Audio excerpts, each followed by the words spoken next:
$15 for one pedal in a metal casing. That alone is, there's something to be said for that. I have no idea why there's USB things on the side. I have not messed with trying to power it up. I highly doubt it will take power from that. I have a feeling that maybe whatever that original design was, it was rehoused. And it was probably a Joyo or something like that. Something that has, I mean, it looks like a TC or one of those pedals that has a USB on the input. I mean, on the side of it, but it really doesn't. As far as I can tell, they're really interesting. I have a couple of things that I'd like to say about them.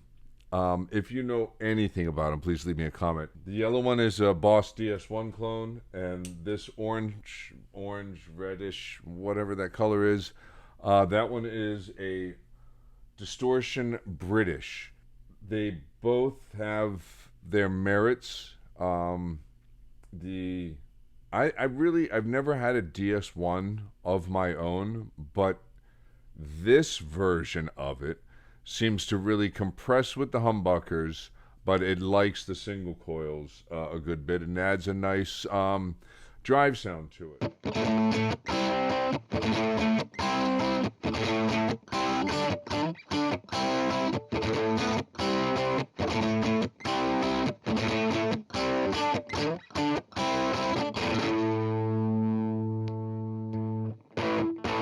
And it'll definitely get into the distortion range, but it goes with humbuckers. It like kind of sucks down.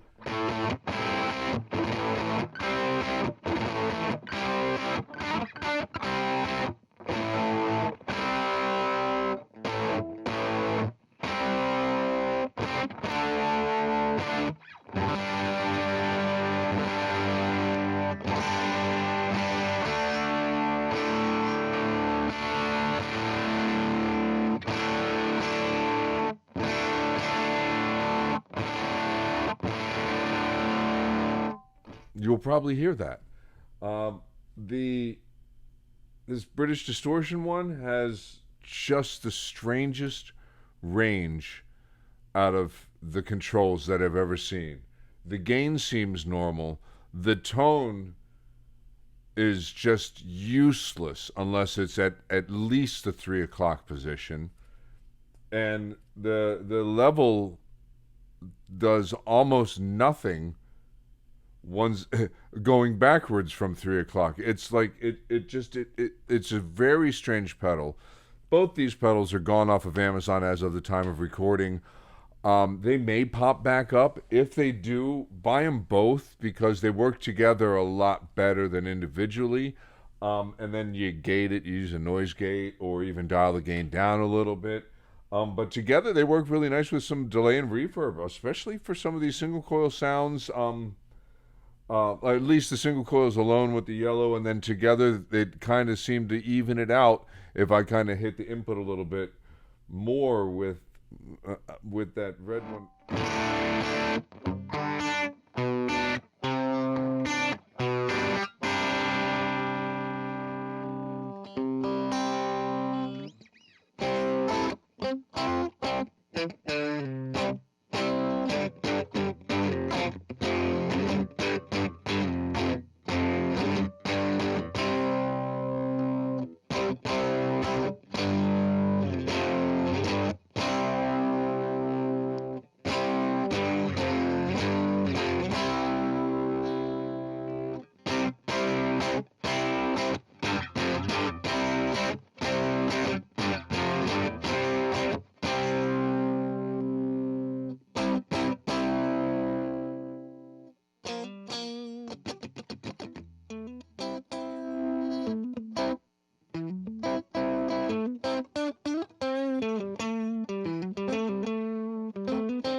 Okay, so now that I kind of have demonstrated how dramatically odd the volume output is on that orange Playwell British pedal, I just don't know what really to say about it other than the only thing you can do is crank the tone and then kind of tweak it from there. And here I'll not talk and I'll just kind of show you what happens when we stack them together.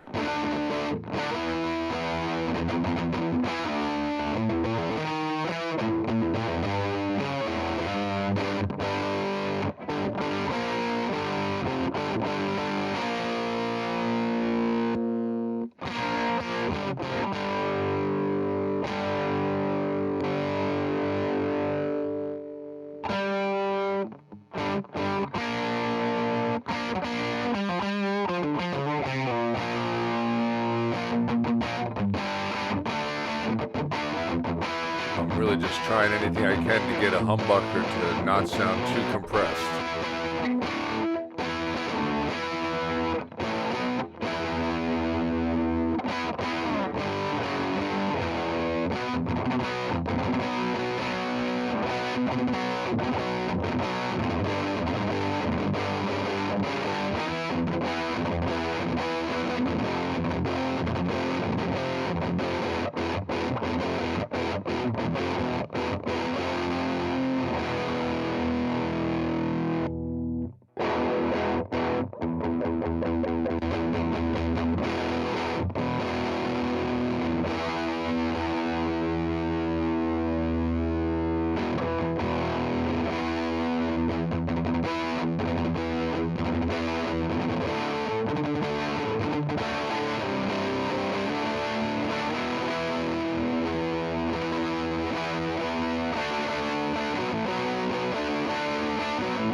Now when they're together like this, they actually kind of work pretty well and are very sensitive to the volume of the guitar. You just kind of have to watch it so you don't compress it too much.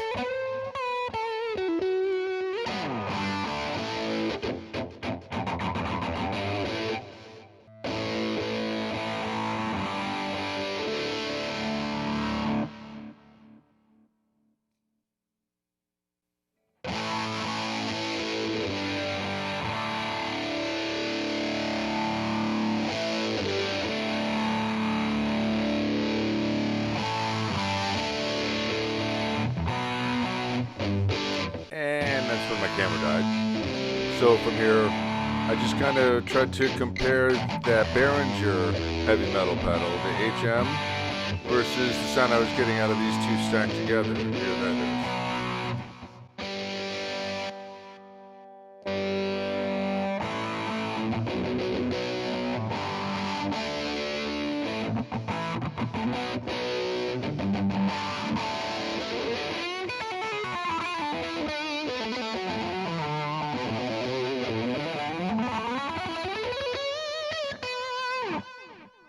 And now the Behringer Super Fuzz, but in boost mode.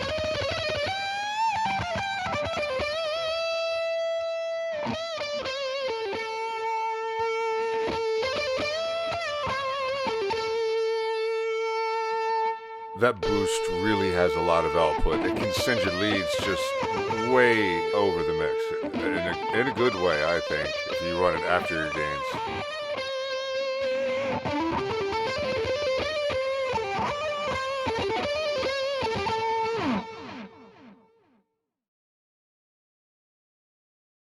That's a weird thing, the way that tone knob works on that pedal. And I don't understand what's going on in there, but it's way too dark. That pedal is way too dark and quiet all around. But if you put it at the front of your signal chain and crank that up and then maybe tweak that setting, that tone setting, you can get a Marshall E, kind of an EQ curve into a clean amp. So if you have a really clean amp, that'll work to kind of give you that feel. And then put that screen behind it. I wouldn't put anything in front of it. I would not put anything in front of that thing except maybe an EQ. Use it at the front of something. If you use it after anything else, it's just going to deaden it so much, or it's going to make it sound, really funny. So really, that orange one is only kind of good in that lower gain range, or at least it's only really kind of responsive in that higher tone and lower gain range. It starts to mush out once you bring the gain up. And I mean, maybe that's what they're going for, but if I were to think that that's what a Marshall sounded like, I would probably never want to use a Marshall. Of course, I don't love Marshalls. I like my Soldanos, I like the Laneys, I like Orange. What we were listening to is an Orange Rocker 32. And the way that boost, if you saw the Super Fuzz review that I did for the Behringer Super Fuzz, the way that boost section is, oh man, did you hear how loud that thing gets? It can take a reasonably decent tone and really take the whole thing and hit the front of your amplifier and start to get you into that feedback, sustaining kind of realm. So that's Playwell pedals that really alone don't play well, but together kind of do play well. Interesting, I think. So you buy two of them and they're $30. I had to say, sure, why not, on Amazon Prime Day or whatever it was. It was around that time, and then they just disappeared. That company does have a looper, and it looks to be like the Licado looper, which is maybe what these are. I have no idea. I don't know. But hey, $19 for the Behringer stuff and only $15 for the Playwell. That's like less than $100 worth of 4 different gain stages right there. And that's a nice way to get a low-budget board going. So the next thing I'm going to look at is the digital reverb from Behringer. You guys didn't vote for that at all in the video, in the HM300 video. But, hey, that'll be video number 4, and it'll be coming out soon after this. So thanks for being here. Double D Guitar. Right on. Take care. Peace.